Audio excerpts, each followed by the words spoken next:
27 fab 27 फरवरी को चंद्रशेखर आज़ाद जी की पुण्यतिथि है। उस दिन हम और हमारी पूरी टीम प्रयागराज हम जा रहे हैं और प्रयागराज में जहाँ पे उनकी अंत्येष्टि हुई थी, जहाँ पे उनका दाह संस्कार हुआ था, वहाँ पे उन्हें हम श्रद्धांजलि देंगे। हमारे साथ हैं हमारे मार्गदर्शक मुकेश खन्ना जी हैं। ये अभियान हमने पिछले 8 साल से हमने शुरुआत की थी और इस अभियान में जो फ्रीडम फाइटर्स हैं, जो क्रांतिकारी हैं, जैसे भगत सिंह, चंद्रशेखर आज़ाद, चाफेकर बंधु सावरकर जी, इन सब लोगों को शहीद का दर्जा दिलाने के लिए हम काम कर रहे हैं। पिछले 8 वर्षों से हम लोग कार्यरत हैं।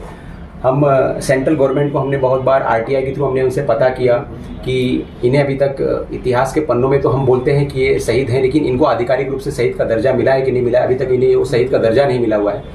और आप देखेंगे कि कुछ समय जैसे जब देश आज़ाद हुआ तो उस समय काफ़ी संख्या में लोग थे, लेकिन जैसे जैसे समय बीतता गया तो अगर आज की युवा जनरेशन को अगर आप पूछोगे कि इनके बारे में आपको पता है, तो लोगों को नहीं पता है, बहुत सारे लोगों को नहीं पता है। तो उनको पाठ्यक्रमों में लाना, उनके नामों से रोड हो, उनके नामों से एयरपोर्ट हो, तो ऐसे बहुत सारे कार्यक्रम, हम बहुत सारे ऐसे कार्य कर रहे हैं जो कि जय हिंद अभियान के तहत है। हमारा मेन मकसद अभी जो पत्रकारिता का या आपका वार्तालाप करने का मकसद ये है कि हम 27 फैब को प्रयागराज जा रहे हैं और 26 को कुंभ स्नान जो है, मेरे ख्याल से अंतिम स्नान है, उस दिन हम वो स्नान करेंगे और चंद्रशेखर आज़ाद जी के नाम से हम स्नान करेंगे और उस समय का जो भी पुण्य है हम उनको अर्पित करेंगे। तो ये हमारी तरफ से हम ये कर रहे हैं। और बाकी जो भी है इसके बारे में आपको डिटेल्स में दीपक भाई जो है हमारे सह संचालक हैं, इसके बारे में बताएंगे। बहुत अच्छे से प्रयास कर रहे हैं। हमने जनतंत्र पर धरना प्रदर्शन भी किया और स्वतंत्रता संग्राम सेनानियों तक जहां तक हम लोग पहुंच सकते हैं, लगभग सबके घरों तक भी हम पहुंचे। राजगुरु जी के नाती हमारे साथ में हैं, सावरकर जी की पोती, आप लोग भी सब जानते हैं वीर सावरकर जी को, लेकिन सावरकर जी की सगी नाती नहीं थाने में रहती है। मुझे लगता है 95% लोगों को नहीं पता। डायरेक्ट ब्लड है उनकी और यहीं पर रहती है, हमारे अभियान में वो जुड़ी हैं। ऐसे ही इनके परिवार के जो अभी के वंशज हैं, शहीद भगत सिंह के भतीजे हैं किरणजीत सिंह, रानी लक्ष्मीबाई के जो वंशज हैं वो अरुण झांसी वाले, वो नागपुर से हैं, शहीद मंगल पांडे के हैं, सुखदेव के हैं, तात्या टोपे जी के हैं, फिर उसके बाद चाफेकर बंधु के हैं। इन लोगों को हम लोगों ने भुला दिया है एक निश्चित समय तक। जब उस समय ये गहमा गहमी चालू थी या 1857 का स्वतंत्रता संग्राम चालू था, 1947 के बाद जब सत्ता हमारे लोगों के हाथों में आई तो कहीं न कहीं इन लोगों को दरकिनार कर दिया गया। गरम दल और नरम दल दो लोगों ने लड़ा था और नरम दल का योगदान तो था ही, नो डाउट, लेकिन गरम दल के डर के बिना अंग्रेज यहाँ से नहीं भागते।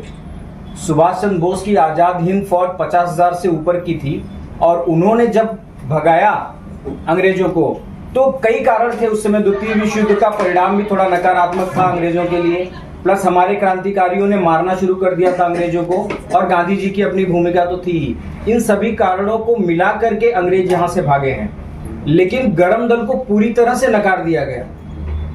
कोई और सरकार होती या मैं ये इनका ही उस समय ऐसा परिस्थिति रहा होता तो एक सम्मेलन बिठा के सभी स्वतंत्रता सेनानियों को ससम्मान शहीद का दर्जा दे देना था। आज हम देखते हैं कि जितने भी राजनीतिक लोग हैं, इन लोगों को भारत रत्न अपनी पार्टियां अपने पार्टी के लोगों को अक्सर दे दिया करती हैं। क्या कारण है कि भगत सिंह को आज तक भारत रत्न नहीं दिया गया? क्या वो भारत रत्न के लायक नहीं है? चंद्रशेखर आजाद जी भारत रत्न के लायक नहीं है? क्या राजगुरु जी इस लायक नहीं है? ये सब लायक है, लेकिन कहीं ना कहीं अड़चन आ रही तो राजनीतिक अड़चन होगी। और ऐसा भी नहीं कि प्रशासन चाह नहीं रही होगी देना, प्रशासन देना भी चाह रही होगी, तो शायद हमारी बातें वहां तक नहीं पहुंच रही हैं। तो बातें पहुंचाने के लिए हमें आपके सहयोग की आवश्यकता है। हम लोग हर जगह पे, मतलब प्रयागराज में भी पत्रकार सम्मेलन होगा, जंतर मंतर पे भी हमने किया। हर बार प्रयास करते हैं कि शांतिपूर्वक सरकार तक ये बात पहुंच जाए। आप लोग भी जानते हैं कि हर सरकार आती है, चाहे राज्य सरकार हो चाहे केंद्र सरकार हो, वो लोग योजनाएं चालू करते हैं। जैसे कि आप देखेंगे उज्ज्वला योजना या इंदिरा आवास योजना, अटल पेंशन योजना, एक भी योजना राजगुरु जी के नाम पे क्यों नहीं है? कर सकते हैं ना हम। योजना बनाना या उनके नाम पे स्टेडियम बनाना, रेलवे स्टेशन बनाना, बस अड्डे बनाना, हवाई अड्डे बनाना, सब कुछ तो है। बहुत सारे चांसेस, इतने नेशनल हाईवेज बन रहे हैं। हम NH-44 टाइप का कुछ तो प्रोनाउंस कर देते हैं। शहीद राजगुरु राष्ट्रीय राजमार्ग क्यों नहीं कर सकते? कम से कम वो 100 किलोमीटर के राजमार्ग पे जब परिवार चलेंगे तो बच्चे कभी ना कभी तो पूछ लेंगे ना, ये राजगुरु कौन थे? अच्छा, ये 2-3 नाम मैं बार बार इसलिए बोल रहा हूँ कि फैमिलियर है। हमारे पास ऐसे 1000 से ज्यादा नाम है। बाजी राउत, बिरसा मुंडा, तिलका मांझी, ऐसे बहुत से नाम है जिनसे आज के लोग तो परिचित ही नहीं है। तो वो भी हमारा एक प्रयास है कि लोगों तक पहुंचे। Chandrashekhar Azad Hindustan socialist Republican association के कमांडर इन चीफ थे, निर्विरोध। और जब तक जीवित रहे तब तक थे। एकमात्र वो ऐसे स्वतंत्रता सेनानी रहे जो 6 वर्ष तक निरंतर सशस्त्र क्रांति करते रहे और कभी अंग्रेजों के हाथ नहीं आए। उनकी पुण्यतिथि 27 फरवरी को अल्फ्रेड पार्क, जो आजाद पार्क है इलाहाबाद में, मनाई जाती है। मैं एक छोटी सी जानकारी साझा करूंगा कि जिस समय ये मुठभेड़ हो रही थी अंग्रेजों से, इनके 80 पुलिस वालों ने उन्हें घेरा हुआ था, जिसको लीड कर रहे थे नॉट बाबर। उस समय के अंग्रेज के वहां के अधीक्षक थे नॉट बाबर, वो लीड कर रहे थे। उन्होंने अपने संस्मरण में बताया है लड़ते रहे। ये 80 सशस्त्र निहत्थे नहीं थे और आजाद जी के पास उनकी अपनी एक माउजर पिस्टल, एक पिस्टल के दम पे चंद्रशेखर आजाद 80 पुलिस वालों से 32 मिनट तक लड़ते हैं। सर आप समझ सकते हैं जीवटता क्या होती है, साहस क्या होता है। और ऐसे समय पे उनका मानसिक स्तर भी बहुत अच्छा था।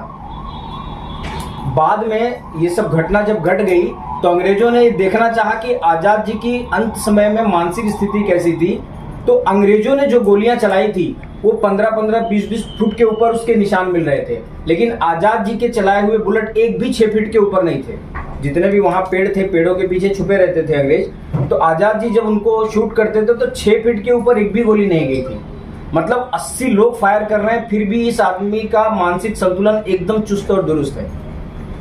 6-7 गोलियां उनको लग चुकी थी। अंत में उन्होंने पहले ही प्रण लिया था कि अंग्रेजों के हाथों नहीं मरना है, तो उन्होंने स्वयं को मार लिया। अब आज चंद्रशेखर आजाद के वंशज में से कोई नहीं है। उनकी डायरेक्ट पीढ़ी, अविवाहित थे वो, भाई थे उनके, लेकिन सब काल के ग्रास में समा गए। वो अंतिम थे अपने परिवार से। आज अगर वे होते, उनकी पीढ़ी होती, तो उनके बच्चे, नाती पोते उनके लिए पिंडदान करते, अपने जो पूर्वजों को मुक्ति मिले उसके लिए कुछ ना कुछ तो करते। तो वो नहीं है, तो ये फर्ज कहीं ना कहीं हमारा आपका बन जाता है कि इस देश को आज़ाद करवाने के लिए उन्होंने अपनी जान दी, तो हम उनके बच्चे नाती पोते ही हुए, तो ये हमारा फर्ज बनता है। इसलिए हमारी टीम ने निर्णय लिया है कि हर कोई इस बार कुंभ में स्नान करने जा रहा है अपने अपने पापों को धोने के लिए। संभवतः 90% तो यही कारण है, बाकी 10% सैर सपाटा होगा तो वो मैं नहीं जानता, या भक्ति होगी। लेकिन हम लोग सिर्फ इसलिए जा रहे हैं कि हम सब स्नान करेंगे और गंगा मैया से प्रार्थना करेंगे कि जो भी इसका पुण्य होता होगा वो आजाद जी को समर्पित करेंगे। उनकी आत्मा जहां भी रहे, चुस्त रहे, सुखी रहे और हम लोगों में देशभक्ति की भावना भरती रहे। बस।